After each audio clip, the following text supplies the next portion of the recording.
जी भाई, अस्सलाम वालेकुम। शुरू करें भाई। Lecture number.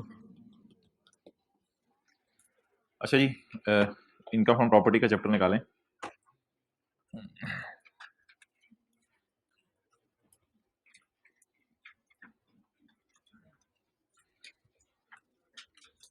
अच्छा मोहतरम, सेक्शन 16 पे आए। Non adjustable amount. Non adjustable amount एक ऐसी अमाउंट होती है जो किराएदार मालिक मकान को देता है। टाइम पे आया करो। और किराएदार मालिक मकान को ये पैसे देते हैं जिस वक्त घर खाली हो रहा हो। जिस वक्त मोबाइल तो नहीं यूज़ करना, जिस वक्त घर खाली हो रहा हो उस वक्त मालिक मकान की जिम्मेदारी होती है ये पैसे किराएदार को क्या कर दें, वापस कर दें। तो ये जब पैसे मालिक मकान ले लेता है तो ये लेने की वजह से मालिक मकान किराए को एडजस्ट नहीं करता। नॉन एडजस्टेबल, किराए को एडजस्ट नहीं करता। अच्छा, ये सेक्शन की जो हेडिंग है अगर आप नोट करें, ये है non adjustable amount received in relation to building. इसका मतलब है कि ये सेक्शन लैंड होगी बात। चलो अभी तो देखो, ये सेक्शन लैंड पे नहीं लगता। मैं सिर्फ इस वक्त इनफ्लोस की बात कर रहा हूं। मैंने आपको कहा था लैंड का किराया आए या बिल्डिंग का किराया आए वो इनकम प्रॉपर्टी में जाने। मैंने आपको कहा था कि लैंड या बिल्डिंग का फोरफिटेड डिपॉजिट आए तो वो भी इनकम फ्रॉम प्रॉपर्टी में जाने। प्लीज, फोरफिटेड डिपॉजिट और नॉन एडजस्टेबल अमाउंट में अगर किसी को फर्क भूला हुआ है तो एक ही दफा सुन ले, क्योंकि सुबह वाली क्लास ने बड़ा तंग किया उस मामले में। फर्क ही भूला हुआ है दोनों में। फोरफिटेड डिपॉजिट ये होता है कि आपने लैंड या बिल्डिंग बेचने का मुआहदा किया था, लेकिन बाद में आपको पता चला कि जिसने वो खरीदनी थी उसका माइंड बदल गया।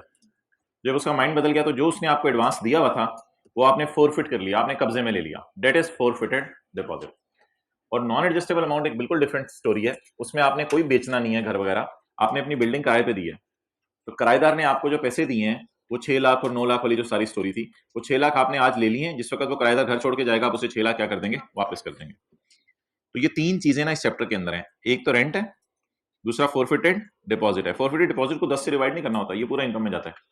और तीसरा है नॉन एडजस्टेबल अमाउंट। बस तीन चीजें हैं इस चैप्टर में, रेंट है, फोरफिटेड डिपॉजिट है और नॉन एडजस्टेबल। क्या खा रहे हो, टॉफी खा रहे हो? अच्छा, कुछ मुंह में डाला हुआ लग रहा है, इसको खा भी नहीं रहे। अच्छा, इस तरह लग रहा था मुझे। चलो अच्छा हो गया, मैसेज आ गया। सेक्शन 16। सेक्शन 16 जो है वो ये कहता है, ये डायग्राम अभी आप बनाइएगा, कि अगर आपने नॉन एडजस्टेबल अमाउंट रिसीव की है फॉर लैंड तो सेक्शन 16 इस पे लगता ही नहीं, नॉट टैक्सेबल। लेकिन अगर आपने कोई बिल्डिंग या फ्लैट किराए पे दिया है और उसके बदले किराएदार ने आपको सिक्योरिटी जमा कराई, नॉन एडजस्टेबल अमाउंट दी, तो इसको ऐड करेंगे इनकम में कितने सालों में? 10 सालों में। तो ये आज एक बहुत बड़ी हमने बात की कि सेक्शन 16 लैंड पर नहीं लगता, बल्कि सिर्फ किस पे लगता है। इसके कॉन्सिक्वेंसेज क्या होंगे ये सुन लें। लैंड होती है ओपन प्लॉट, यानी जिसके ऊपर तामीर नहीं हुई हुई। तो आपने अपनी एक मिनट उधर वेट करें, मुझे बात पूरी। आपने अपनी लैंड जो है वो किसी को किराए पे दे दी। जब आपने अपनी लैंड जो है वो किसी को किराए के ऊपर दे दी तो किराएदार ने आपको 6 लाख रुपया एडवांस पकड़ाया और किराएदार ने आपको कहा ये 6 लाख रुपया मैं वापस लूंगा। आपने कहा कब वापस लोगे? आपने कहा उस वक्त वापस लूंगा। किराएदार ने कहा जिस वक्त छोड़ के जाऊंगा। तो it is called as non adjustable amount. इस अमाउंट को अगर मिल भी जाए लैंड के सवाल में तो आपने क्या करना है? इग्नोर करना है उसको। आपने जो है वो इनकम में ऐड सिरे से ही नहीं करना। समझ लें, एग्जाम है, माफ है, इसके ऊपर टैक्स है ही नहीं। आ जाए। तो ये जी सेक्शन 16 के साथ आप नोट कर लें। सेक्शन 16 सिर्फ किस पे लगता है? बिल्डिंग पे लगता है।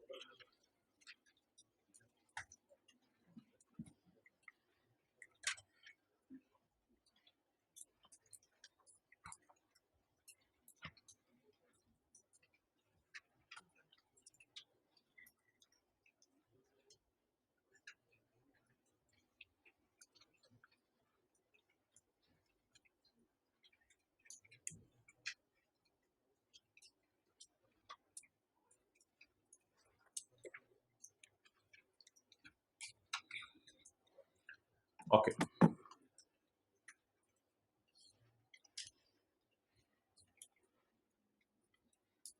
अच्छा जी।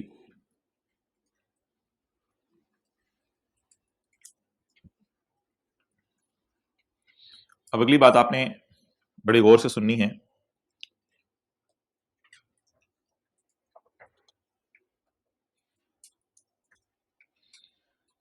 आप बिल्डिंग भी किराए पे दे सकते हैं और आप लैंड भी किराए पे दे सकते हैं।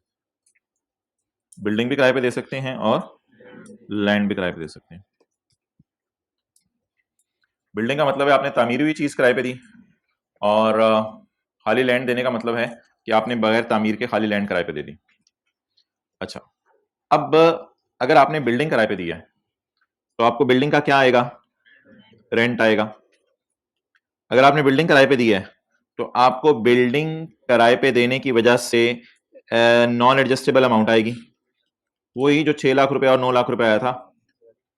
लेकिन अगर आपने बिल्डिंग किराए पे नहीं दी, बिल्डिंग बेचने का एग्रीमेंट किया और अगला बंदा 50 लाख वाली बिल्डिंग के 5 लाख दे के चला गया, लेकिन बाद में उसने कहा मैंने नहीं लेनी, तो ये जो 5 लाख आपकी जेब में आएगा, it is called as forfeited deposit. ये तो बात हो गई बिल्डिंग की। कोई आपने बिल्डिंग किराए पे दे दी, फ्लैट किराए पे दे दिया, ये उसकी बात होगी। तो बिल्डिंग या फ्लैट किराए पे दें तो कितने किस्म के इनफ्लोज हो सकते हैं? 3 किस्म के। बिल्डिंग का किराया आ सकता है, बिल्डिंग की नॉन एडजस्टेबल अमाउंट आ सकती है, और अगर आपने बिल्डिंग किराए पे दी है तो 2 चीजें आ सकती हैं सिर्फ। लेकिन अगर आपने बिल्डिंग बेचने का माहिदा किया है और बाद में बेची नहीं और पैसे आपकी जेब में आ गए, तो वो पैसे क्या होंगे? Forfeited deposit. अच्छा, बिल्डिंग या फ्लैट गिवन ऑन रेंट या फिर बेचने का माहिदा। ओके, नेक्स्ट जी, बात करते हैं ओपन प्लॉट ऑफ लैंड की। ओपन प्लॉट ऑफ लैंड है, आपके घर के साथ वाला फ्लैट खाली पड़ा है, वहां पे घास उगी हुई है। भाई ये उस क्लास में से एंट्रेंस और एग्जिट कौन हो रहा है? ये जो बाहर एक बच्चा निकला, क्यों निकला है? अब ये ऑरेंज शर्ट वाले उधर आ रहे हैं। अच्छा आप थे, मैं समझा आप तो बड़े हैं। ये ना एंट्रेंस एग्जिट ना करो बार बार। अच्छा, तो आपने लैंड किराए पे दे दी तो लैंड से किराया आएगा। ये लैंड देखें, आपने कहना लाल की हुई है लैंड। अच्छा जी, आपने लैंड किराए पे दे दी, नंबर 1, लैंड का आपको किराया है। नंबर 2, लैंड से मैंने भी आपसे डिस्कशन कर लिया कि नॉन एडजस्टेबल अमाउंट आ ही नहीं सकती, आएगी भी तो आपने इग्नोर करनी है। पीछे ऐसा भी तो हो सकता है, आपने कहा मैं 70 लाख रुपए की लैंड बेचूंगा, कोई बंदा आपको 70 लाख में से 7 लाख दे जाए और वो 7 लाख आप अपनी जेब में डाल लें क्योंकि उसने एग्रीमेंट कैंसिल कर दिया, तो ये 7 लाख का नाम क्या होगा लैंड के केस में? Forfeited deposit. तो लैंड के अगेंस्ट कितने इनफ्लोज न्यूमेरिकल में ऐड हो सकते हैं? 2। नंबर 1 रेंट और फॉरफिटेड डिपॉजिट। ये किसके केस में? लैंड, या जिसको मैं ओपन लैंड भी कह सकता हूं, फिर इस पे कंस्ट्रक्शन नहीं हुई भी। तो बता दीजिए बिल्डिंग के केस में कितने इनफ्लोज हैं? 3। और लैंड के केस में कितने इनफ्लोज हैं? अब सवाल यह है कि हमने रिपेयर अलाउंस कैसे कैलकुलेट करना है? हमने क्या कैसे कैलकुलेट करना है? रिपेयर अलाउंस कैसे कैलकुलेट करना है? रिपेयर अलाउंस, भाई लैंड रिपेयर नहीं होती, लैंड की रिपेयर का कोई लॉजिक नहीं है, इसलिए लैंड के केस में हम कभी भी रिपेयर अलाउंस कैलकुलेट नहीं किया करेंगे। आज तक एक सवाल भी मैंने आपको ऐसा नहीं कराया जिसमें लैंड किराए पे दी हो। ये सवाल मैं कल से कराने शुरू करूंगा। अभी तक जितने सवाल हमने किए उसमें बिल्डिंग किराए पे दी होती थी, इसलिए हर सवाल में हम रिपेयर अलाउंस कैलकुलेट कर रहे हैं बार बार बार बार बार बार। तो आज एक धमाका हो रहा है आपके लिए कि कभी कभी ऐसा भी होगा कि ऊपर रेंट रिसीव्ड आ रहा होगा लेकिन उसके ऊपर हम 1/5 नहीं लगा रहे होंगे, क्योंकि वो रेंट किसका होगा? लैंड का होगा। लेकिन अगर आपने बिल्डिंग या फ्लैट किराए पे दे दिया तो फिर रिपेयर अलाउंस माइनस करने की, इन बातों को भी नोट कर लें, कल से इनको प्रैक्टिकली अप्लाई करना शुरू करते हैं। अभी तक हमने क्लास में सिर्फ इस साइड वाली डिस्कशन की हुई है, अभी तक हमने कभी खाली लैंड किराए पे दी नहीं। कभी आप टाइम निकाल के आए तो खाली लैंड भी किराए पे देंगे। आज हो फिर संडे को। हाँ जी, हाँ आज से बताता हूँ आपको।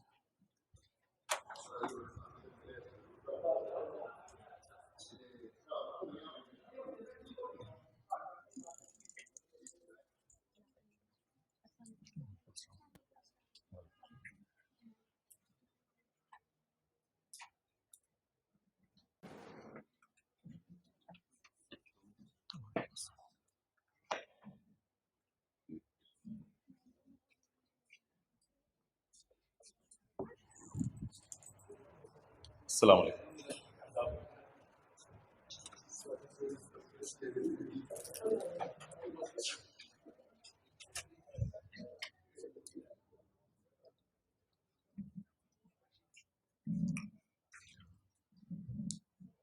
भाई बात तो फिर वही होगी जो आप 2 दिन कल से ना कोशिश करके इधर बैठ जाएगा। अगर दोस्त नजर आ रहा है तो ठीक है, कोई इशू नहीं।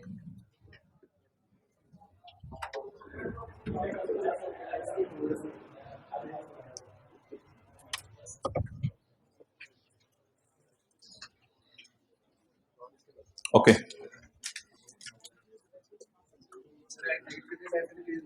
नहीं।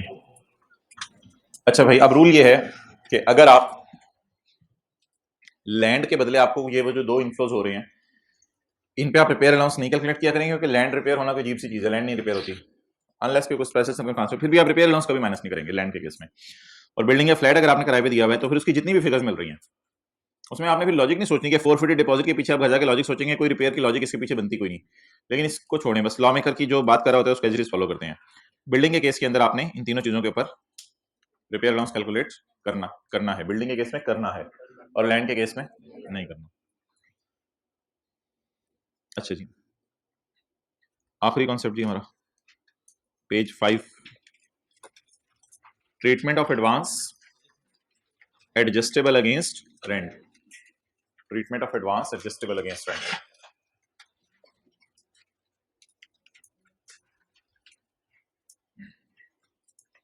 अच्छा, अभी तक हमने कौन सा एडवांस पढ़ा है? सिर्फ एक एडवांस होते हैं एडजस्टेबल, एक एडवांस होते हैं एडजस्टेबल।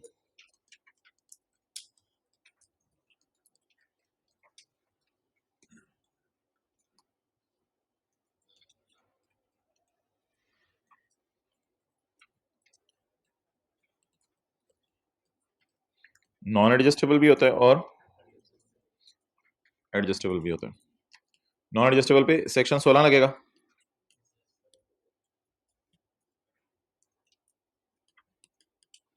और इसको इनकम में डालते हैं,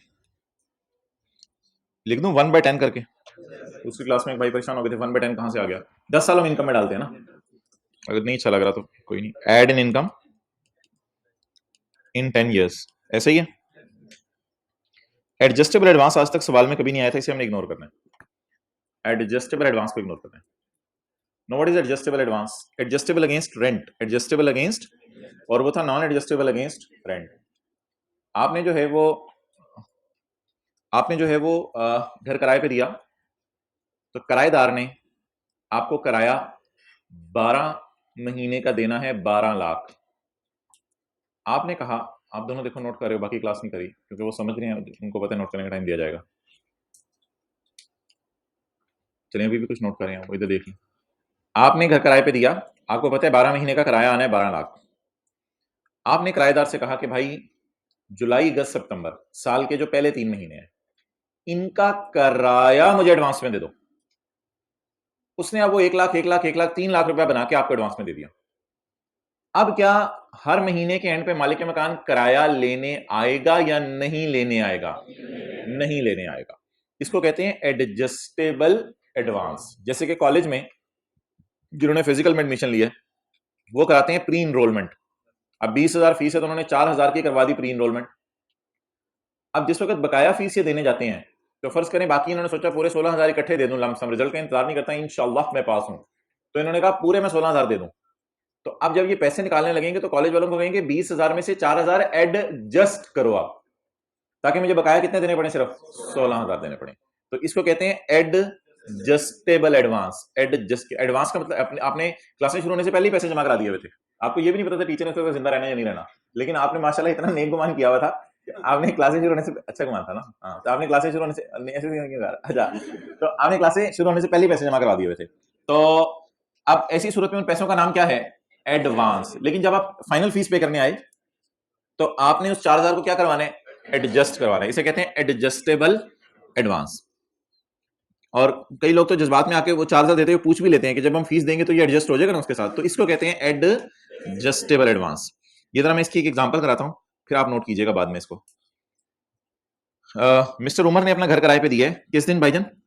1 जुलाई 13 को, साल के पहले दिन, at a monthly rental of rupees 1 lakh. As per the agreement rupees 3 lakh advance will be received on and will be fully adjusted against, non adjustable, adjustable, fully adjusted against the rent of July, August and जुलाई अगस्त सितंबर का किराया इकट्ठा पकड़ लेंगे हम 3 लाख रुपया। अक्सर घरों में आपने देखा होगा, कई दफा घरों में होता है, आप घर किराए पे लेते हैं, हॉस्टल रूम किराए पे लेते हैं, तो लोग कहते हैं 2-3 महीने का किराया एडवांस में पकड़ाओ, जरा पता चले आप तगड़ी पार्टी हो, फिर हम आपको किराए पे देंगे चीज। Full stop. The remaining payments of rent will be paid at the end of each month. बकाया पेमेंट्स हर महीने के एंड के ऊपर हो जाया करेंगी। Calculate the income property. अब आप लोगों ने सोल्यूशन की तरफ नहीं देखना, इधर देखें, जुलाई, अगस्त, सितंबर, अक्टूबर, नवंबर, दिसंबर, जनवरी, फरवरी, मार्च, अप्रैल, मई, जून।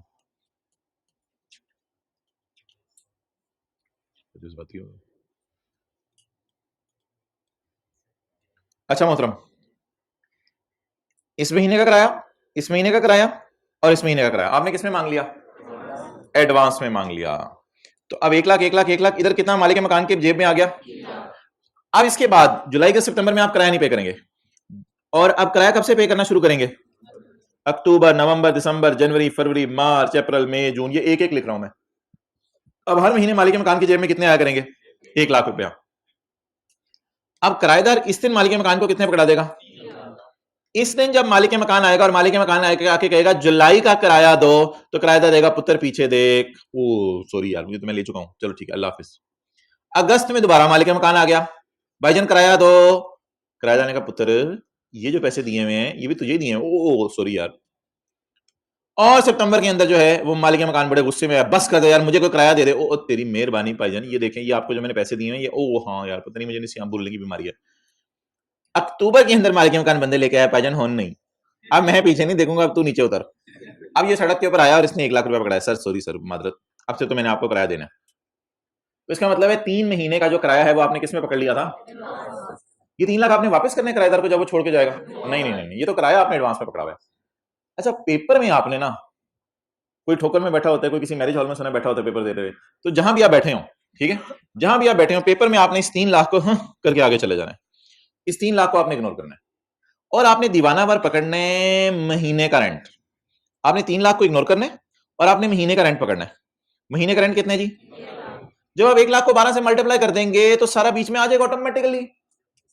जी भाईजान, ऑटोमेटिकली सारा बीच में आ जाएगा। तो जब आपने 1 लाख को 12 से मल्टीप्लाई किया तो पहले 3 महीने भी इसमें आ गए और अगले 9 महीने भी इसमें आ गए। तो पेपर में अगर हम एडजस्टेबल एडवांस को इग्नोर भी कर दें और सिर्फ ये मैं आपसे पूछूं कि 3 सब्जेक्ट्स की कितनी फीस है, तो आप 4-4 हजार के चक्कर में ना पड़े, आपने 20,000 3 60,000, बस ठीक है, ये बात भी समझ आ रही है। तो इसलिए अगर आप एडजस्टेबल एडवांस की फिगर को पेपर में इग्नोर कर देंगे और इसके मुतबादिल में, इसके ऑल्टरनेट में आप मंथली रेंट को ढूंढ के 12 से भी मल्टीप्लाई कर देंगे तो आपका काम चलेगा, कोई मसला नहीं। इसलिए if the advance is adjustable against rent it will be in the question. इसको सवाल में क्या करना है आपने? इग्नोर कर देना। पढ़ लेंगे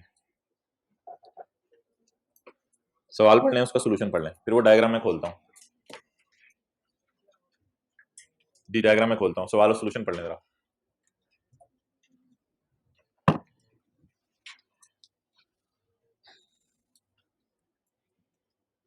भैया मेजोरिटी की शक्ल देख के पता चल जाता है कि ये सैटरडे को नहीं आया था, तो ये पता नहीं किसने धोखे में डाला हुआ कि सीए कर लो खैर है, कभी छुट्टी भी हो जाए तो खैर है,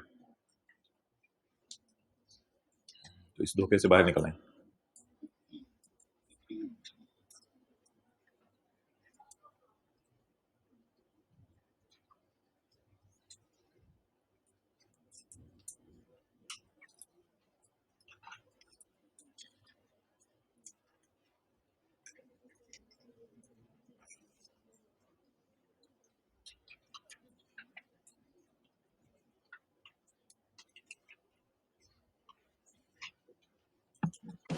Okay, there will be no separate treatment of 3 lakh because it will be taxed automatically। ये ऑटोमेटिकली टैक्स हो जाएगा कितने महीनों में? 3 महीने, बिंग इंटीग्रल पार्ट ऑफ, ये तो रेंट में शामिल है ना। 1 लाख जरा 12 आपने कर दिया तो ये ऑटोमेटिकली उसके अंदर आ गया। तो घर में गाड़ी स्टार्ट होती है, आपको पता है, बच्चे खुद ही आके बैठ जाते हैं, बुलाना नहीं पड़ता, वो इतनी आवाज आ गई, बच्चे भागे भागे आते हैं, ये ऑटोमेटिकली उसमें आ जाएगा, इसको अलग से बुलाने की जरूरत नहीं पड़ेगी। रशीद आ जा, ये 3 लाख 12 लाख में शामिल है। अब आप नोट कर लें साथ वाले के हाथ पे,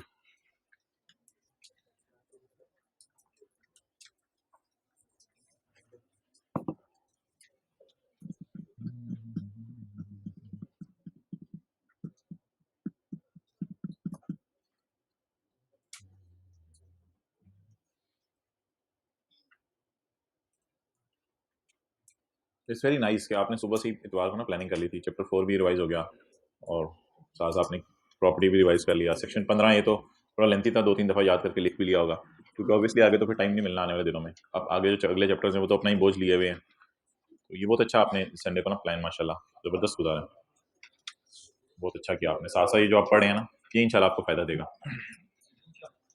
बाकी चीजें तो इधर ही रह जानी है, पता है आपको, दुनिया छोड़ के चले जाने। ये जो आप साथ साथ पढ़ रहे हैं ना, ये कमाल है। ये नोट, चलें जी आगे चलें। अच्छा मोहतरमा,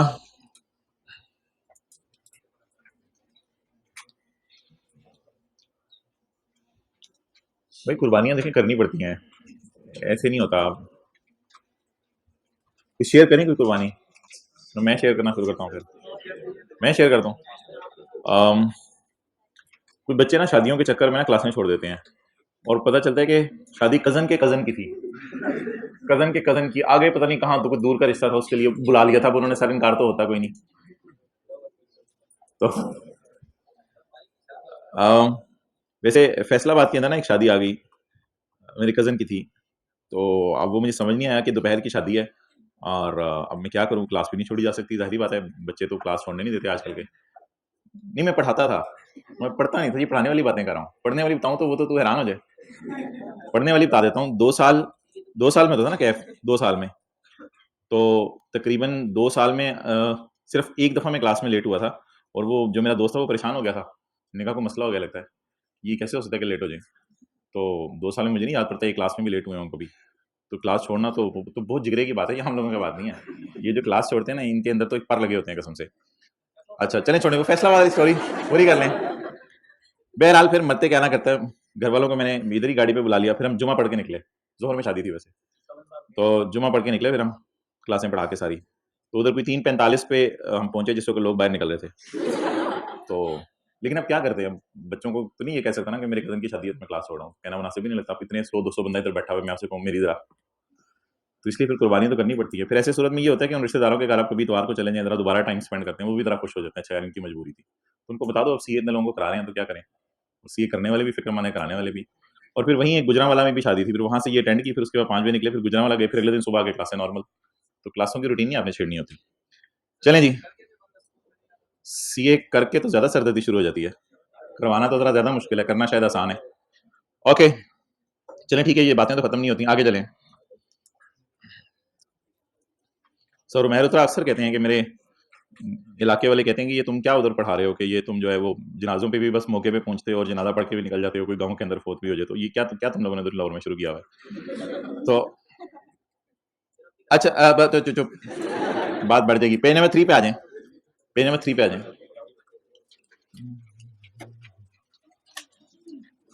एडजस्टेबल एडवांस दो किस्म का है, एक को तो सॉरी एडवांस दो किस्म का, एक नॉन एडजस्टेबल और एक नॉन एडजस्टेबल को आपने क्या करना है, 1/10 करना है, और जो एडजस्टेबल है इग्नोर करना है। पॉइंट नंबर 6,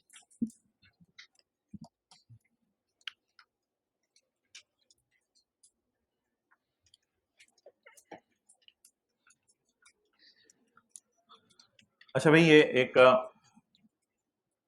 डिस्कशन है जो बड़ी इंपॉर्टेंट है, वो ये है कि सेक्शन 15A की हेडिंग क्या है, deductions in computing under the head income from property. क्या है, यानी डिस्कशन का मकसद कि प्रॉपर्टी के चैप्टर में कौन से खर्चे माइनस करने की इजाजत है, ये एक डिस्कशन है कि प्रॉपर्टी के चैप्टर में कौन से खर्चे माइनस करने की इजाजत। एक ऐसा सेक्शन भी होना चाहिए था कि प्रॉपर्टी के चैप्टर में कौन से खर्चे माइनस करने की इजाजत नहीं है, एक ऐसा चैप्टर भी होना चाहिए था जिसके प्रॉपर्टी के चैप्टर में कौन से खर्चे माइनस नहीं कर सकते, लेकिन ऐसा सेक्शन प्रॉपर्टी के चैप्टर में नहीं है, ऐसा सेक्शन प्रॉपर्टी के चैप्टर में नहीं है।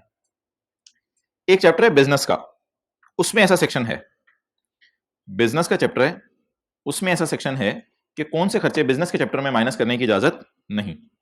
जब हम बिजनेस का चैप्टर पढ़ेंगे तो एक सेक्शन आएगा 21, इसकी हेडिंग क्या होगी बिजनेस के चैप्टर में, ये पिछली दफा वालों को पढ़ाया हुआ है, आप समझ रहे हैं, मैं होम ट्यूशन पढ़ा रहा हूं, किसी को बिजनेस का चैप्टर भी से पढ़ा दिया। अच्छा, डिडक्शंस, कौन से खर्चे माइनस करने की इजाजत नहीं है, डिडक्शंस नॉट अलाउड, ये किस चैप्टर में आएगा, इनकम फ्रॉम बिजनेस के चैप्टर में। यानी इनकम फ्रॉम बिजनेस के चैप्टर में एक लिस्ट दे दी गई है, किस चीज की लिस्ट दे दी गई है, जो जो खर्चे माइनस करने की इजाजत नहीं है उनकी लिस्ट दे दी गई है। ये लिस्ट तकरीबन 3-4 सफों पे है, ये लिस्ट नहीं, ये लिस्ट है पूरा, चलते जाएं चलते जाएं, ये तो लिस्ट ना खत्म वाली लिस्ट है, कौन कौन से खर्चे बिजनेस के चैप्टर में माइनस नहीं हो सकते।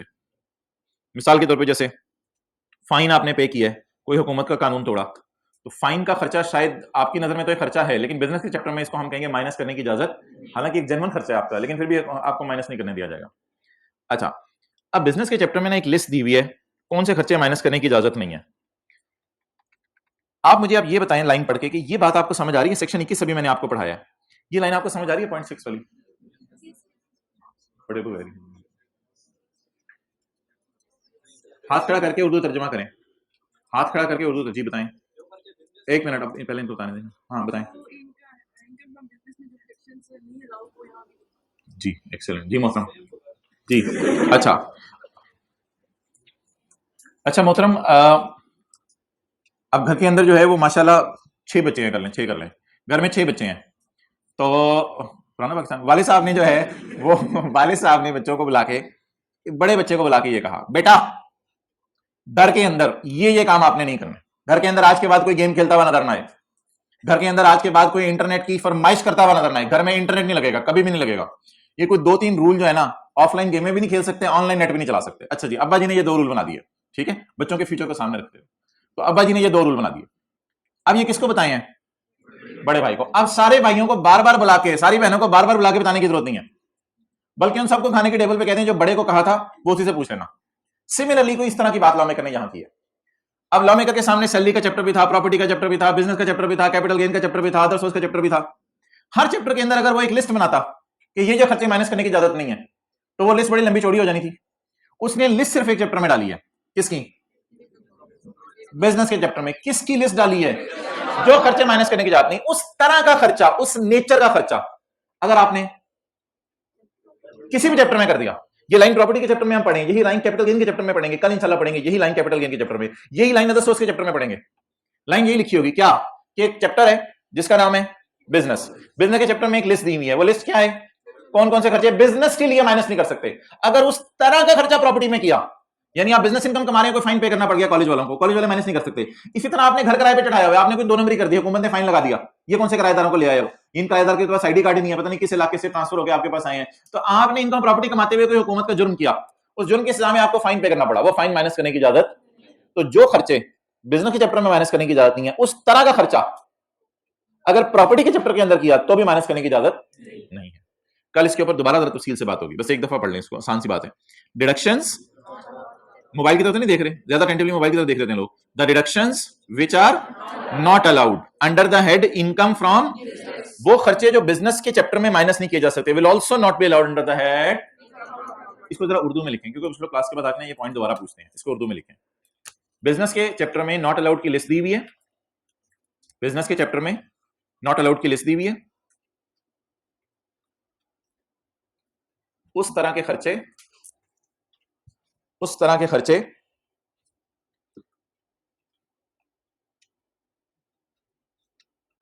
इनकम प्रॉपर्टी में भी माइनस नहीं कर सकते। उस तरह के क्या मतलब? वो बुरे खर्चे होंगे ना भाई। उस तरह के खर्चे इनकम प्रॉपर्टी में भी माइनस नहीं कर सकते। बिजनेस के चैप्टर में नॉट अलाउड की लिस्ट दी हुई है, उस तरह के खर्चे प्रॉपर्टी के चैप्टर में माइनस नहीं कर सकते।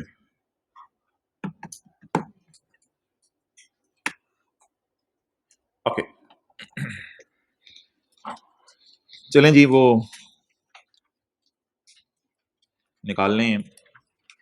डब्ल्यू टू बेस चैप्टर के पढ़ने की जरूरत नहीं, अनलेस कि मैं को खुद कह दूं। Question number 5 numerical, page number 8।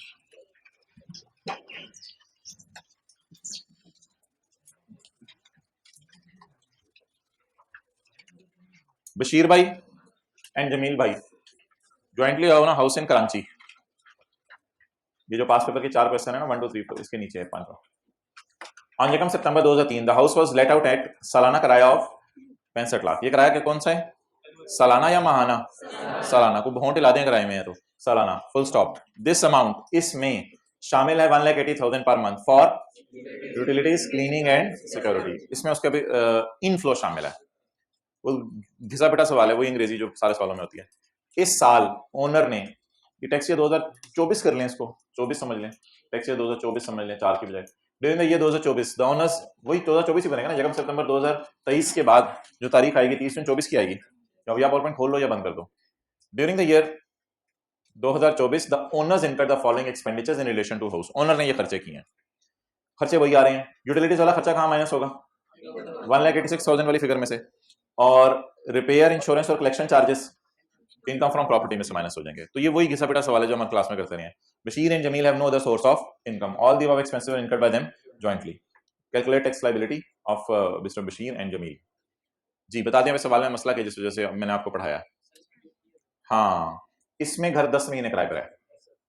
इसमें घर कितने महीने घर किराए पर है? 10 महीने। लेकिन किराया ये जो गिवन है ये सालाना है, ये सालाना है, ये 12 महीने का है। लेकिन ये वाला जो घर किराए पर आया हमारा 10 महीने, सितंबर, अक्टूबर, नवंबर, दिसंबर, जनवरी, फरवरी, मार्च, अप्रैल, मई, जून, घर कितने महीने किराए पर है? 10 महीने। आज जरा देखते हैं वर्किंग वन हम कैसे करेंगे, क्योंकि हमें 10 महीने इनकम में डालने हैं या 12 महीने? 10 महीने। इस साल तो 10 महीने का किराए पर आना। तो let's start working one.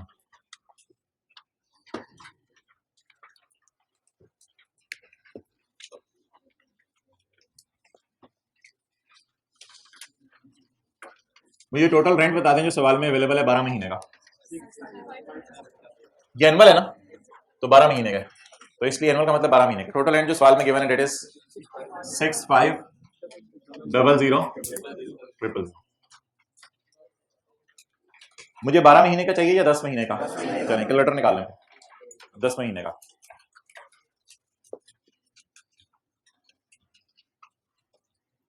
Total rent मुझे 10 महीने का आपने बताना है।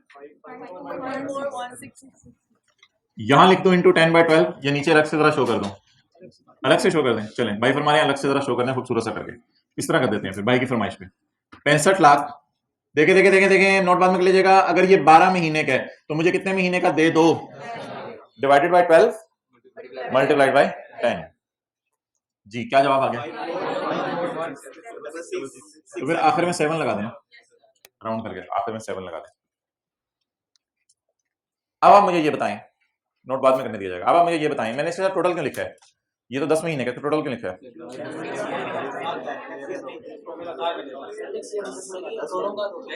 ये प्रॉपर्टी और अदर सोर्स का शामिल है इसमें, इसलिए मैंने साथ टोटल लिखा है।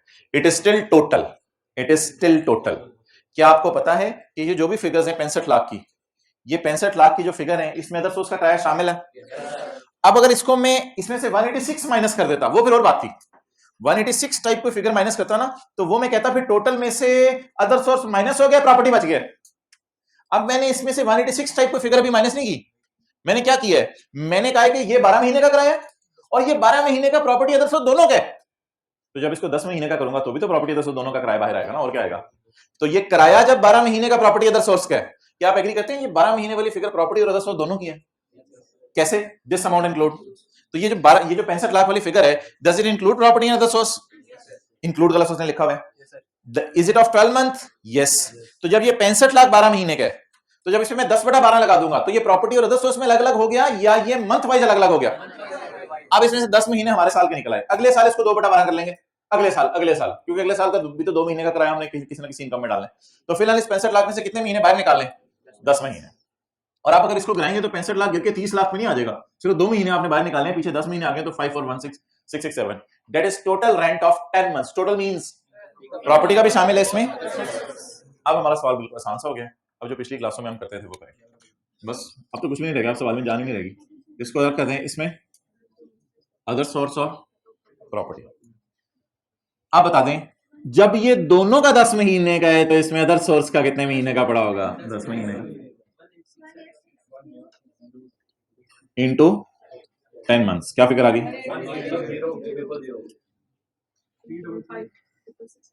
3। चलें जी, नोट वो मैं करता हूं।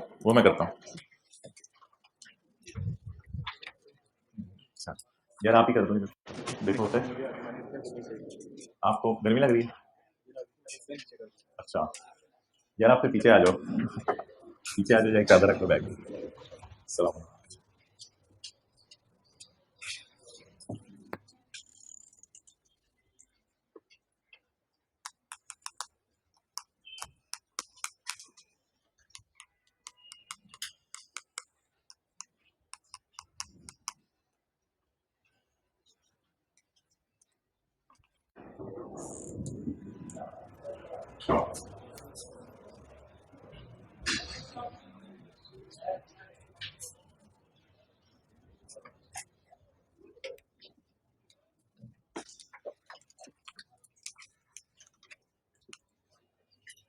इंग्लिश दोबारा पढ़ लो।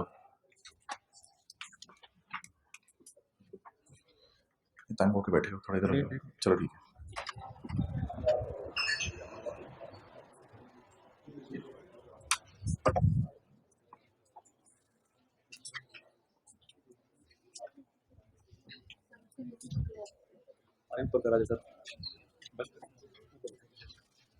बंद रहे हैं तो चादर ले आया करो एक,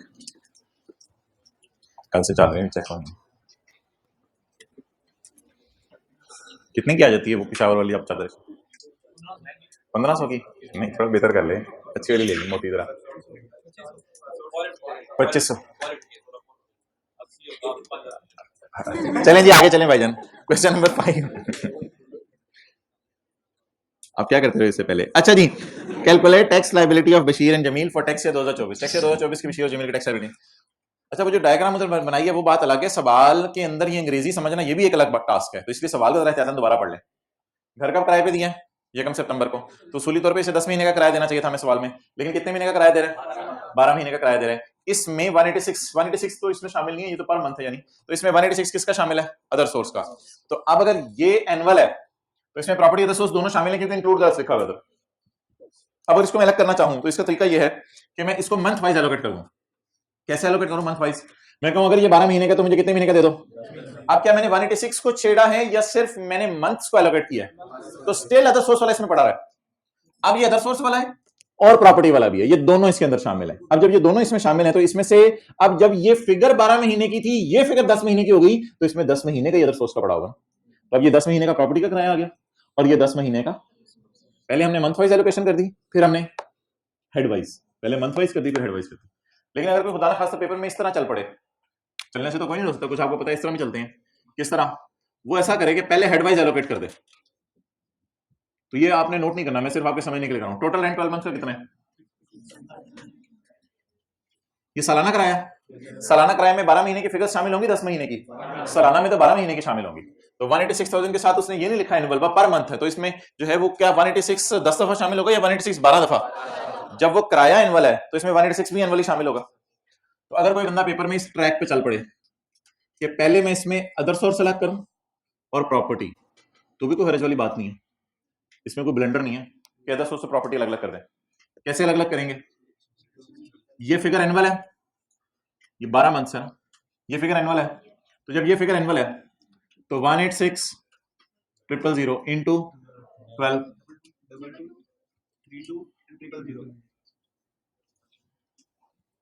ये 12 महीने का अदर सोर्स का आ गया कराया, और बैलेंसिंग 4268,000 ये 12 महीने का अदर सोर्स का आ गया, और ये 12 महीने का क्या मैंने 10/12 किया या हेडवाइज अभी एलोकेट किया? हेडवाइज एलोकेट किया।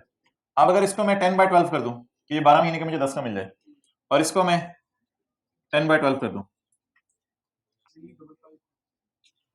355,667, और ये मैंने कौन सी एलोकेशन की है? हेडवाइज। और ये कौन सी एलोकेशन की है? Month wise. तो इसी को वो पंजाब के बुजुर्गों ने कहा है, आ जाके खोती बोर्ड थले, यानी you will get the same result, और इस तरह भी चले you will get the same result. तो कितने लोगों का माइंड पहले से इस तरफ चल रहा था, तो कोई इसमें हरज वाली बात नहीं है, पहले से ही माइंड इस तरफ चल रहा था। कितने लोग कहते हैं नहीं मैं माइंड कर गया हूं, यही सही था, तो सब टू यू। लेकिन हमारी पूरी किताब के अंदर पहले एलोकेशन हुई हुई है मंथ वाइज, और फिर हुई हुई है, और मैं इसी को सजेस्ट करूंगा। सॉल्यूशंस आपको इस पैटर्न पे मिलेंगे, लेकिन ऑब्वियसली घर जाकर आप सॉल्यूशन देखेंगे इस तरह की डायग्राम नहीं बनी होगी, इसलिए अपने समझने के लिए बना रहे हैं, तो प्लस माइनस हुए होंगे, वो कंफ्यूज ना हो जाइएगा। बस ही ये सवाल मेरी तरफ से खत्म हुआ, अब आपने इसको घर जाके बाकी खुद ही करना है, और तो कुछ नहीं रह गया सवाल में। मैं अगर आप कहते हैं तो एंड तक सवाल बता देता हूँ करना क्या है, लेकिन सवाल में कुछ नहीं रह गया।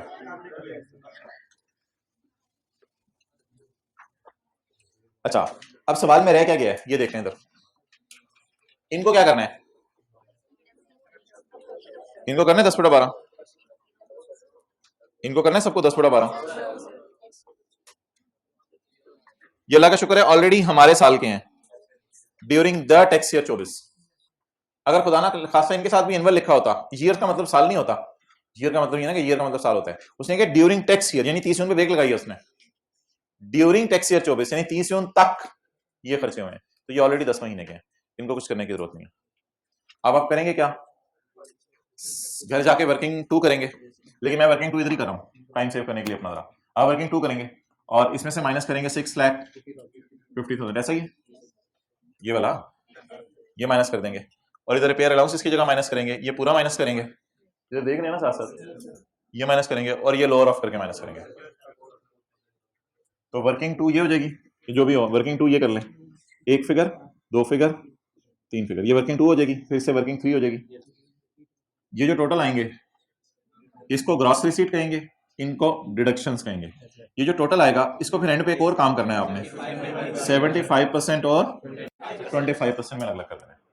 फिर ये वो फिगर्स आ जाएंगी जो न्यूमेरिकल के मुंह के ऊपर डाल सकेंगे कासिम और बाबर और जमील के, बशीर और जमील के, बशीर और जमील के।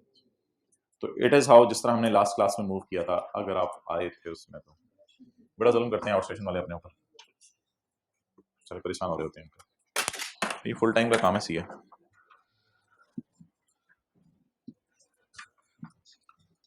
काश के तेरे हार्ट में उतर जाए मेरी टॉक। क्वेश्चन 7 भी करिएगा होमवर्क में, क्वेश्चन 5 और 7 दिल में उतर जाए मेरी बात। क्वेश्चन नंबर 5 और 7,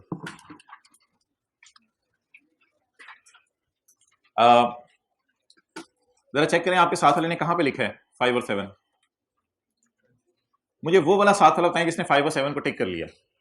साथ वाला अपने आप नहीं, ऐसे ऐसे इशारा करो, वो अपनी ऐसे नहीं, ऐसे 5 और 7 को टिक कर लिया, बंदा चपेट मारे। भाईजान डेट लिखनी है आपने आज की, आपको क्या बताइए किस दिन के लिए टिक किया था, और घर जाके ढूंढ रहे होंगे इतने ज्यादा टिक। चलो सारी सवाल कर लेता हूँ, इतने अच्छे है नहीं कि आपको जितने चार नजर आ रहे हैं, लेक्चर नंबर लिख लें, ठीक है, लेक्चर नंबर लिख लें, डेट लिख लें, जो आपकी मर्जी है। तो इसलिए किताब के ऊपर जाके सवाल के ऊपर डेट लिख लिया करें, इससे आपको फायदा ये होगा जब आखिरी दिनों में आप बैठे होंगे तो आपको पता चल रहा होगा सर ने कौन सा सवाल पहले कराया था, कौन सा सवाल बाद में करवाया था। वरना आप आखिरी दिनों के अंदर भी बूथा उठा के बैठे होंगे और आपको बूथा तो बूथा है फिर। अच्छा, बाकी सवालों को आपने टच नहीं करना, बाकी सवालों को हम हल्का हल्का हल्की आंच पे इंशाल्लाह कल से टच करना शुरू करेंगे। शायद हम कल क्वेश्चन 9 करें या क्वेश्चन 14 करें, तो हल्का हल्का हम खुद सवालों को करना शुरू करेंगे। ओके करें, चलें आप कैपिटल गेन का चैप्टर निकाल लें।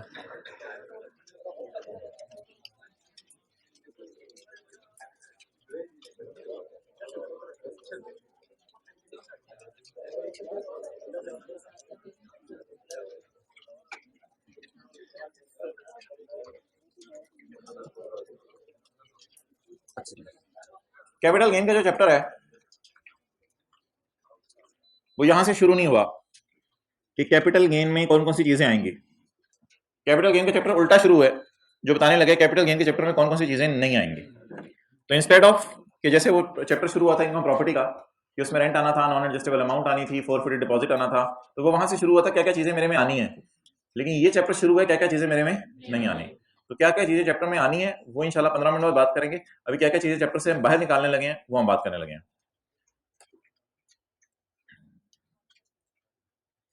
जी, ये एक साहब हैं, ये इनकी दुकान है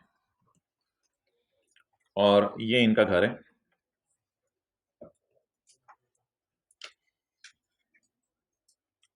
और ये गली में अक्सर इधर पाए जाते हैं, दोनों के दरमियान जो गली है। अच्छा, जमीन पे ले हैं थोड़ा सा, चलो खैर नहीं, पहले हम दुकान पे जाएंगे फिर घर तक जाएंगे, प्लीज तरतीब से माइंड कर जाएगा। वो दुकान पर पड़े होंगे बिस्कुट और बॉटल्स, कहते हैं यहाँ पे बॉटल्स, ये बेचने के लिए इसने रखी होंगी। मोहतरम, इसको हम कैपिटल एसेट की डेफिनेशन से बाहर निकाल रहे हैं क्योंकि ये आपका बिजनेस का एसेट है, कैपिटल एसेट नहीं है, इसलिए इस पे ये चैप्टर नहीं लगेगा कैपिटल गेन वाला। और इन दोनों को हम बिजनेस के चैप्टर में डील करेंगे, बिस्कुट और बोतलों के बिकने को। तो हमने अच्छा उधर भी कुछ चीजों को निकाला था प्रॉपर्टी के चैप्टर में से, नहीं चपेट मारे बंदा, तो ये निकाल के था सोर्स में जो डाला था प्लांट एंड मशीनरी का किराया along with land and building. तो प्रॉपर्टी का चैप्टर पढ़ रहे थे, उसमें से हमने लैंड एंड बिल्डिंग का किराया along with plant and machinery बाहर निकाल दिया था, निकल जाओ यहां से, गेट आउट, और उसे डालेंगे कहां पर, अदर सोर्स में।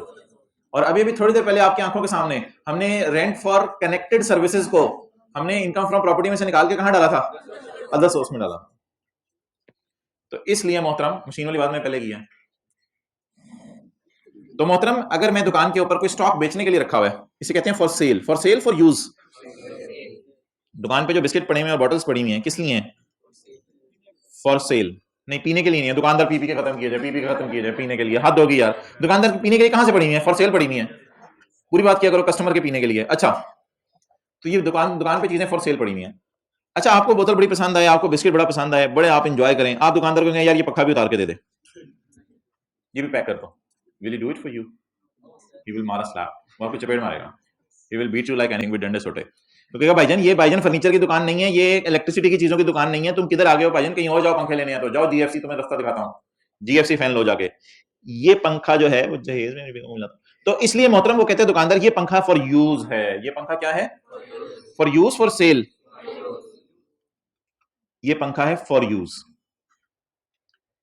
और इसको आप लोग कहते थे property plant and equipment, IS 16 की रोशनी में, और ये टेंजेबल है, यानी इसको टच किया जा सकता है, इट इज टेंजेबल, और इसको आप डेप्रिशिएट करते थे, नॉन करंट एसेट्स में डालते थे बैलेंस शीट में, और आप इसको डेप्रिशिएट करते थे। एक और चीज भी होती है वैसे फॉर यूज, इनटेंजिबल्स, इनटेंजिबल्स ये आप पढ़ेंगे FAR 2 के अंदर, IAS 38 इनटेंजिबल्स, जैसे सॉफ्टवेयर, सॉफ्टवेयर भाई कह रहे हैं land is intangible not touchable, भाई टेंजिबल है, टच हो रही है।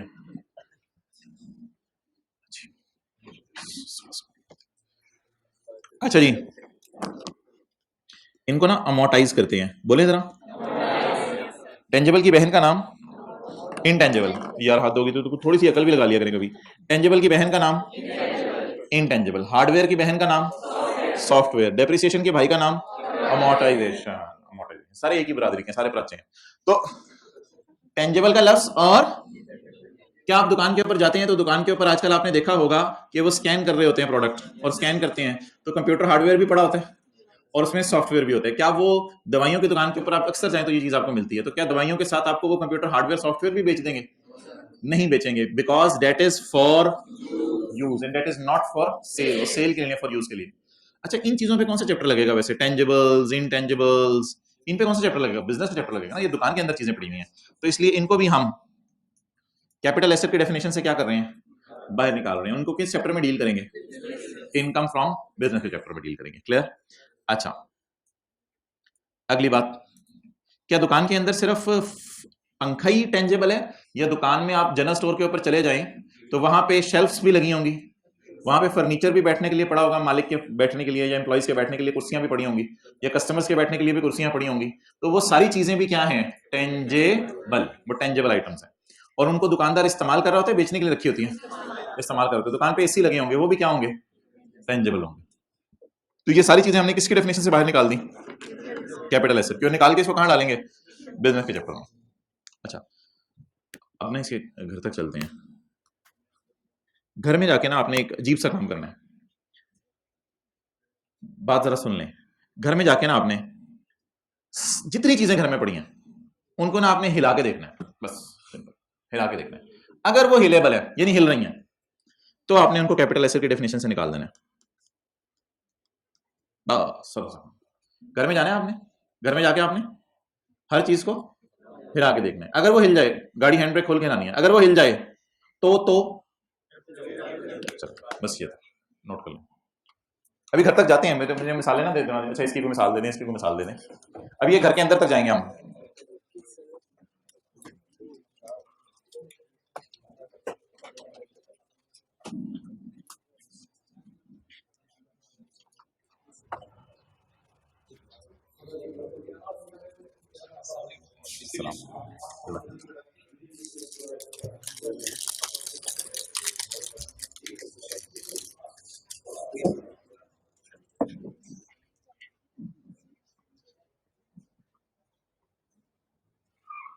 करें नोट किस चीज का वेट है, डेफिनेशन में रहा हूँ।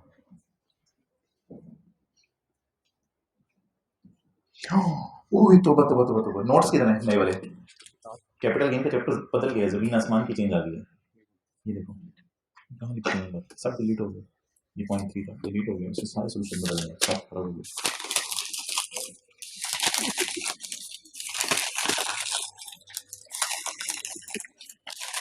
भाई जिनके पास पुरानी किताबें पढ़ी है ना, प्लीज इनको डिस्कार्ड कर दें, रद्दी में देकर मरुंडे खा लें। पुरानी किताबों में पुराना लॉ है, नए वाले नोट्स इसको दो।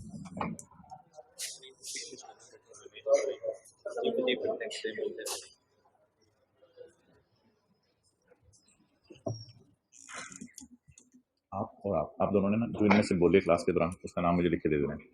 आपने और आपने, वो खुद ही बोल रहे हैं।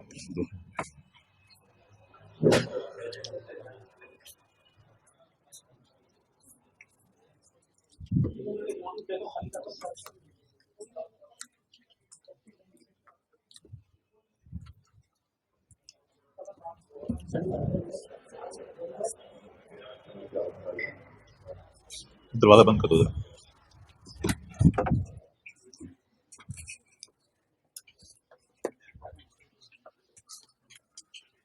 भाई दूसरी हाइब्रिड क्लास में देखो, अगर कोई बोले तो मुझे उसका बताओ फिर।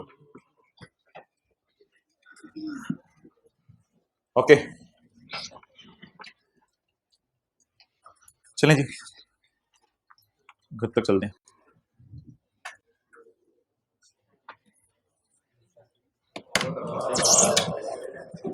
अच्छा मोहतरम, ये पेड़ मार, अच्छा ये जो सोफा है मूवेबल है? को किसी चूहे को ना लेके जाइएगा, खुद जाके लाके देखिएगा। मूवेबल है? टेबल मूवेबल है? पिलो मारेबल भी है, मूवेबल भी है? अच्छा ये लाइटें भाईजान ये देख लो, पेड़ मारे बंदा, लाइट अभी निकाल के दिखा देता हूँ। ये भी लाइटें क्या है, एक जगह से उतार के, अम्मी कहती नहीं वो उधर से बल्ब उतार के जो है वो अबू के कमरे से निकालो बल्ब और जो है वहां पे लगा दो जाके, और मैं जो है वो खुद नया ले आऊंगी, तुम टेंशन ना लो, तुम अपनी पढ़ाई करो, ठीक है? तो ये चीजें मूवेबल हैं सारी। दो चीजें हैं घर के अंदर, बस बर्तन भी आप मूवेबल कर लेंगे, गाड़ी भी मूवेबल, कुर्सियां भी मूवेबल कर लेंगे, सारी चीजें मूवेबल कर लेंगे। दो चीजों को आप घर जाके नहीं ला सकेंगे, वो ऐसी ढीठ चीजें हैं आप जान लगा देंगे आप नहीं मूव कर सकेंगे, लैंड और बिल्डिंग।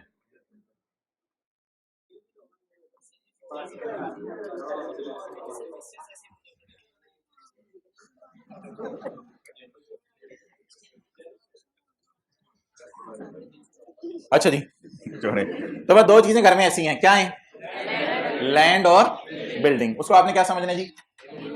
इमूवेबल। बाकी सारी चीजें बाय डिफॉल्ट घर में क्या है? मूवेबल है। घर में पड़ी हुई जितनी चीजें मूवेबल है उनको आपने निकाल देना कैपिटल एसेट की डेफिनेशन से। अगर इनको कैपिटल एसेट की डेफिनेशन से निकाल दिया तो इनको किस चैप्टर में डालना है? जैसे मैंने अभी दुकान की चीजों को निकाला था कैपिटल गेन के चैप्टर से और जाके बिजनेस में डाला था, इनको कहीं नहीं डालना। क्यों? इसलिए कि मोहतरम अगर आप घर के अंदर जो है वो कभी भी कुछ, मिसाल के तौर पे कोई सोफा है, कोई चीज है, कुछ है, आप उसको जो है वो कुछ करने की कोशिश करें या बेचें और आपको गेन आए, तो बेचने पे जो गेन आएगा उसको हमने किसी हेड में नहीं डालना। घर के एसेट्स पे बेचने पे लॉमी का टैक्स ही नहीं लगाना चाहता, घर के एसेट्स बेचने पे लॉमी का टैक्स ही, इसलिए घर के एसेट्स को उसने डेफिनेशन से ही बाहर निकाल दिया।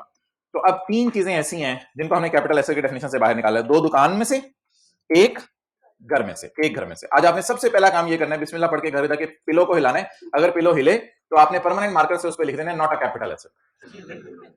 फिर आपने बच्चों की तरह दीवार पे जाने, दो तीन दफा दीवार के ऊपर जो है वो जोर लगाने, जब आपको पसीना निकल आएगा handsome it is a capital asset, और फिर उधर परमानेंट मार्कर से लिख देना it is a capital asset. चलेंगे,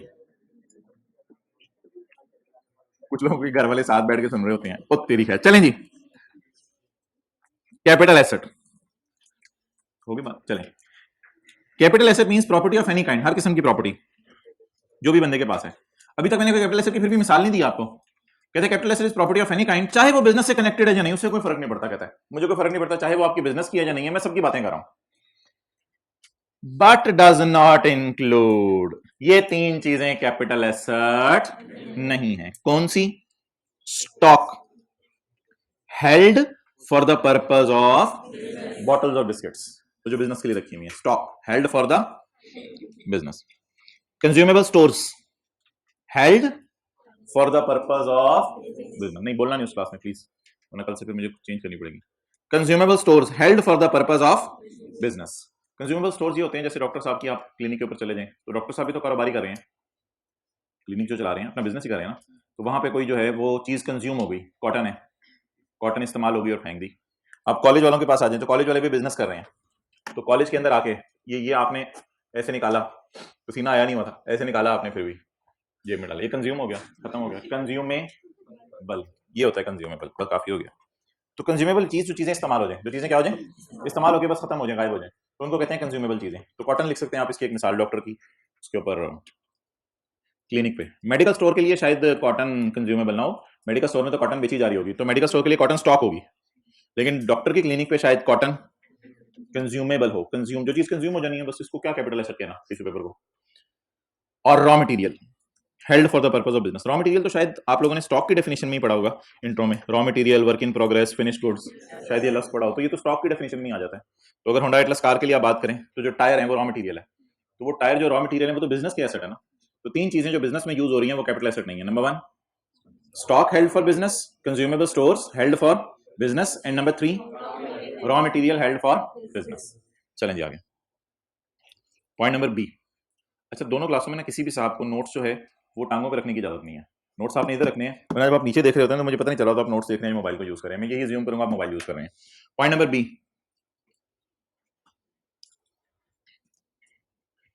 एनी प्रॉपर्टी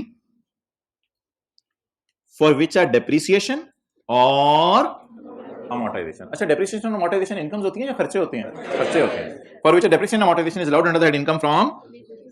अच्छा, किसी को याद हो डेप्रिसिएशन के लिए कौन सा स्टैंडर्ड है? IS 16। और अमोर्टाइजेशन के लिए मैंने आज बताया आपको IS 38 इंटेंजिबल्स, लेकिन वो छोटे पर स्टैंडर्ड अब आपने पढ़ा नहीं, FR2 के अंदर पढ़ेंगे जब आप बड़े हो जाएंगे। अच्छा, ये जो IS 16 है इसमें कौन कौन सी चीजें मिसाल के तौर पे आ जाती हैं? दुकान पे पड़ा हुआ फर्नीचर, दुकान पे पड़ा हुआ AC, इनको क्या किया जाता है? डेप्रिशिएट किया जाता है, डेप्रिशिएट किया जाता है। और अगर सॉफ्टवेयर हैं, आपको पता है फॉर्मूला भी एक सॉफ्टवेयर होता है, फॉर्मूला, चीज बनाने का फॉर्मूला, ये भी एक सॉफ्टवेयर नहीं, ये भी एक इंटेंजिबल होता है। तो बिजनेस में जो भी चीजें आप यूज कर रहे हैं, इन दोनों की खासियत क्या है? ये चीजें दुकानदार ने बेचने के लिए रखी हुई हैं या इस्तेमाल के लिए? यूज के लिए रखी हुई हैं। तो दुकान में पड़े हुए फर्नीचर, दुकान में पड़े हुए AC, हमारा जनरल स्टोर है, बोतलें बिस्किट बेच रहे हैं, तो दुकान में पड़े हुए फर्नीचर और AC is not for cell, it is for use. और दुकान के अंदर पड़े हुए सॉफ्टवेयर और formulas, it is for use. ये भी सेल के लिए, सॉफ्टवेयर हाउस नहीं है हमारा, हमारा जनरल स्टोर है जो मैंने आपको मिसाल दी है। तो इनको किस चैप्टर में जाके डेप्रिशिएट करेंगे? बिजनेस के चैप्टर में। तो बिजनेस के चैप्टर में ये खर्चे के तौर पर माइनस करने की जरूरत है। तो पॉइंट नंबर A मैंने आपको ये पढ़ा दिया, ये वाला ऐसा ही है। और पॉइंट नंबर B ये वाला। अब कौन सा पॉइंट रह गया? C नहीं है, C कोई होता था वो डिलीट हो गया है, अब उसकी जगह क्या है? D। लेकिन आपने 1 2 3 करके याद कर लेना, आपने ABD के चक्कर में नहीं पढ़ना। भाई के भाई ये C किधर आ गया? ये कहाँ पढ़े हो, किस कॉलेज में पढ़े हो? B के बाद तो C आता है। इस तरह ना कहा करें, चल चुप हो, प्यार से बस कह दिया कोई नहीं भाई छोड़ो यार, गलती होगी होगी। इस तरह पॉइंट नंबर D चलें, गुड हो गया। एनी हिलेबल, एनी हिलेबल, घर में जाके हर चीज को क्या करके देखना है? हिला के देखना है। एनी हिलेबल, घर वाले भी आज परेशान हो रहे होंगे, फ्रिज को हिला रहे होंगे, हिलेबल, फिर गाड़ी को, मोटरसाइकिल। क्या हो गया अम्मी? सेक्शन 37 हो गया आज मुझे। हाँ जी हाँ जी, सेक्शन 37। और किसी ने कुछ बताना है? Any movable property held for जाती इस्तेमाल बाय द बंदा और हिज फैमिली डिपेंडेंट। जर द री बी ला वल। शादी तो नहीं है ना, डिपेंडेंट है अबू पे भी, अबू से लेते हैं पॉकेट मनी। अच्छा मुझे नहीं पता, वैसे हो सकता है कि अपने कारोबार शुरू हो गया हो। बहरहाल, तो फैमिली डिपेंडेंट्स होते हैं बीवी बच्चे जिन्होंने भी कमाना शुरू ना किया हो। तो घर के अंदर जो वाले साहब हैं, और वाले साहब तो पर्सन में आ जाएंगे, और वालदा और बच्चे फैमिली डिपेंडेंट में आ जाएंगे, बीवी बच्चे। तो ये जो घर के अंदर एसेट्स पड़े होते हैं पर्सनल यूज के लिए होते हैं ना। और घर में जो एसेट होते हैं, बर्तन पर्सनल यूज के लिए हैं, डाइनिंग टेबल पर्सनल यूज के लिए है, फर्नीचर पर्सनल यूज के लिए, घर में पड़ी हुई गाड़ी पर्सनल यूज के लिए, घर का मोटरसाइकिल पर्सनल यूज के लिए, घर के अंदर पिलो पर्सनल यूज के लिए ना। तो घर में पड़ी हुई वो चीजें जो आपके जाती इस्तेमाल में आ रही हैं, that all will be called as not a, क्योंकि हम कैपिटल एसेट्स की क्या पढ़े हैं? एक्सेप्शंस। हाउएवर, ताहम, तातुमनी, ताहम, ताहम फॉलोइंग एसेट्स हुई हेल्ड फॉर जाती इस्तेमाल हुई बाय द जरदारी और Bilawal shall be considered as, इनको कैपिटल एसेट समझा जाएगा। हालांकि घर में पड़े हैं और हिलते हैं, घर में पड़ी हुई 5 चीजें चाहे ये हिलती भी हैं फिर भी ये कैपिटल एसेट, फिर भी ये कैपिटल एसेट है। नंबर 1 पेंटिंग, मुजस्मा, कोई ड्राइंग या अदर वर्क ऑफ आर्ट। अम्मी ने ज्वेलरी बेच दी, हालांकि ज्वेलरी मूवेबल है, but that still will be considered as capital asset. A rare मुसव्विदा, बहुत पुरानी तहरीर मिली, फोलियो और बुक एक ही मानी में इस्तेमाल होता है। कोई रेयर बुक मिली, बुक नहीं बेची कि अपनी टैक्स की बुक बेच के पुरानी वाली मरोंडे खा रहे हो, नहीं, rare book, rare folio, rare manuscript. कोई पोस्टेज स्टैंप आपके हाथ लगे मुंजो दौड़ो के जमाने की, और कोई फर्स्ट डे कवर, कोई पोस्टेज स्टैंप का ही नाम है, जाकर डिक्शनरी में देख लेना, कोई कॉइन आपको मिल गया, कोई ईसा अलैहिस्सलाम के जमाने का कॉइन आपको मिल गया, कोई मेडोलियन, उस टाइप की मेडल टाइप की चीज आपको पुरानी मिल गई, और साथ वाले को क्यों देख रहे हैं, मैं तो जुबा एंटीक, तो कोई आपको एंटीक मिल गई, ऐसी चीज आपको मिल गई, तो ये घर के अंदर आपकी चीजें अगर पड़ी हुई हैं तो that will still be called as, हालांकि दे आर मूवेबल। तो पेंटिंग घर में ढूंढनी है जाके और नीचे छोटा सा लिख देना है, it is a capital asset though it is movable but it falls under the exception. इस तरह पूरी तरह तहरीर नीचे अपने साइन कर देंगे, और फिर तस्वीरें खींच के ना मुझे लाके दिखाना है आपने घर में कहां कहां क्या क्या लिखा। कौन कौन करेगा? तू हॉस्टल में रहता है, तूने उसका बेड़ा गर्क करना है। अच्छा, अब जी आज आके सवाल वही है कि कैपिटल एसेट है क्या। एक तो कैपिटल एसेट ये हो गया जो मैंने आपको बता दिया, ये तो फिर कैपिटल एसेट बन गया ना, ये तो फिर बन गया ना कैपिटल एसेट्स। इनके अलावा ये चीज जो मेन कैपिटल एसेट के चैप्टर में है ना, वो है शेयर्स। वो क्या है? Shares. Shares are capital assets. इनके अलावा है वो चीज shares. Shares are capital asset because shares जो है वो आपकी कोई बोतल बिस्किट टाइप चीज नहीं है, और शेयर्स जो है वो कोई डेप्रिशिएट होने वाली चीज नहीं है, और शेयर जाती इस्तेमाल में नहीं आ रहे होते कि शेयर से मैं हवा ले रहा हूं, लाइट चली गई तो शेयर से ये कर रहा हूं। शेयर सर्टिफिकेट होता है वो, जिस चीज का सबूत होता है कि आपने कंपनी के शेयर खरीदे हैं और आप कंपनी के मालिक हैं। तो अगर आप पीटीसीएल के अंदर मालिक बनना चाहते हैं तो आप पीटीसीएल के 500,000 शेयर खरीद लेंगे। अब ये जो अंग्रेजी लिखी हुई है इंशाल्लाह कल मैं पढ़ाऊंगा। हमने अपने लिए दो कैटेगरीज बनाने लगे हैं, कैटेगरी 1 और कैटेगरी 1 हम बनाने लगे हैं शेयर्स के लिए। किसके लिए? और कैटेगरी 2 वो जो लिस्ट अभी पड़ी है ना, पेंटिंग और बला बला बला बला, ये जरा नोट कर लें। कैटेगरी 1 शेयर्स के लिए हम बनाने लगे हैं, अपने अपनी तरफ से नाम लिख रहे हैं। कैटेगरी 1 शेयर्स के लिए और कैटेगरी 2 पेंटिंग, ज्वेलरी एटसेट्रा। जी वेट कर लें इसका, वेट कर लें इसका, ये सवालों में आएंगे आगे। इनहेरिटेंस में चीजें मिल रही हैं। अच्छा, एक शेयर्स हो गए और इसके अलावा पेंटिंग, ज्वेलरी और ये सारी चीजें होगी। शेयर्स को आपने जरा अलग रखना है इनसे, क्योंकि शेयर्स को जरा प्रोटोकॉल देना है। असल में चैप्टर बना ही शेयर्स के बेचने के लिए, बाकी इस चैप्टर के बीच में पेंटिंग और ज्वेलरी वगैरह भी घर की आगे, तो घर की ये चीजें अगर आप बेच देंगे तो गेन आएगा या लॉस आएगा। अब मुझे आखिरी बात बता दें, अगर आपने ज्वेलरी बेची है तो खरीदी थी आपने 10 लाख की, बेची आपने 12 लाख की, तो ज्वेलरी के बेचने पे क्या आया? गेन आया 2 लाख का। क्लियर? लेकिन अगर आप ये ज्वेलरी 9 लाख की बेच दें, 1 लाख का होंठ ला लें, 1 लाख का लॉस आ गया। इसी तरह आपने शेयर्स खरीदे, 10 लाख के खरीद के 9 लाख के बेच दिए, क्या आ गया? लॉस। और 10 लाख के खरीद के 13 लाख के बेच दिए, तो चाहे शेयर्स हो चाहे ज्वेलरी हो, इसके बेचने पर गेन भी आ सकता है और लॉस भी आ सकता है। जब शेयर्स वगैरह के बेचने पे गेन आएगा ना, कल हम न्यूमेरिकल करेंगे, तो इसको हम इनकम का करेंगे। और ज्वेलरी वगैरह के बेचने पे गेन आया करेगा, इसको भी हम इनकम का करेंगे, इनकम का करेंगे। और जब शेयर्स वगैरह के बेचने पे लॉस आया करेगा तो लॉस को हम माइनस किया करेंगे। लेकिन जब ज्वेलरी के बेचने पे लॉस आएगा तो इसे हम माइनस, ये लॉ मेकर ने यहां जुल्म किया बहुत बड़ा, कि ज्वेलरी वगैरह बेचेंगे और उस पर लॉस आएगा, वो लॉस माइनस नहीं होगा। इसलिए कल हम एक न्यूमेरिकल करेंगे जिसमें हमें मुख्तलिफ चीजों के नाम दिए होंगे, क्या क्या बेचा, ज्वेलरी, पेंटिंग, शेयर्स, मुख्तलिफ चीजों के नाम दिए होंगे, बताया होगा कितने की खरीदी और बताया होगा कितने की बेची। कुछ चीजों को हम इनकम में डाल दिया करेंगे, कुछ चीजों को हम इनकम में डाल दिया करेंगे, कुछ का लॉस माइनस कर दिया करेंगे, कुछ का लॉस इग्नोर किया करेंगे, कुछ का लॉस बिल्कुल इग्नोर कर दिया करेंगे। तो मुझे बता दें, इसको हम इंशाल्लाह कल न्यूमेरिकली अप्लाई करेंगे। हल्का सा अगर याद रह सकती है ये बात तो कर लीजिएगा। शेयर वगैरह के बेचने पे अगर पॉजिटिव साइन आ जाए इनकम, नेगेटिव साइन आ जाए लॉस। ज्वेलरी के बेचने पे अगर पॉजिटिव साइन आ जाए, अब्दुल्ला ये जरा लोग बंद करें रजिस्टर, हम भी बंद कर लें, फिर अगली बात करते हैं। अच्छा, ज्वेलरी वगैरह के बेचने पे अगर गेन आ जाए इनकम और लॉस आ जाए, बस इतना सा सुनना था, आप कर लें बंद जो करना।